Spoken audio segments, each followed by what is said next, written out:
જૂનાગઢ જિલ્લાના કેશોદ શહેરમાં આજે તંત્રે અસામાજિક તત્વોએ ખડકી દીધેલા ગેરકાયદેસર બાંધકામો સામે કડક કાર્યવાહી શરૂ કરી છે। અસામાજિક તત્વોના નામોનું લિસ્ટ પોલીસ દ્વારા નગરપાલિકાને આપવામાં આવ્યું હતું। બાદમાં નગરપાલિકા દ્વારા આવા અસામાજિક તત્વોની મિલકતને લઈને તપાસ શરૂ કરી હતી, જે બાદ 2 મકાનો અને 1 દુકાનનું ગેરકાયદેસર રીતે બાંધકામ કર્યું હોવાનું સામે આવ્યું હતું, જેને લઈને નગરપાલિકા, પોલીસ તંત્ર અને પીજીવીસીએલના સંયુક્ત ઓપરેશન હેઠળ 2 અસામાજિક તત્વોની કુલ 3 મિલકતો પર બુલડોઝર ફેરવ્યું છે।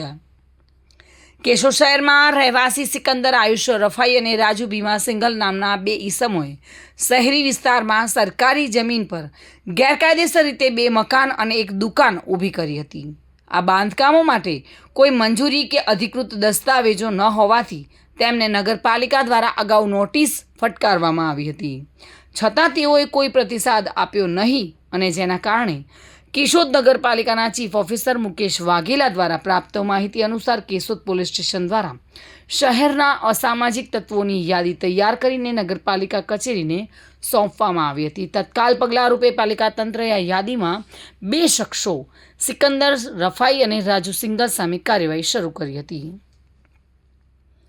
આજે સવારે તંત્ર દ્વારા પોલીસ ફોર્સ, પીજીવીસીએલની ટીમ અને પાલિકા સ્ટાફની ઉપસ્થિતિમાં કાર્યવાહી હાથ ધરાઈ હતી અને 3 મિલકતો, 2 મકાન અને 1 દુકાન પર બુલડોઝર ફેરવીને બાંધકામ તોડી પાડવામાં આવ્યું હતું। જો કે આ કામગીરીને લઈને સમગ્ર વિસ્તારના લોકો પણ એકઠા થયા હતા। મધુ રાવલિયા સાથે bureau report, today Gujarati news.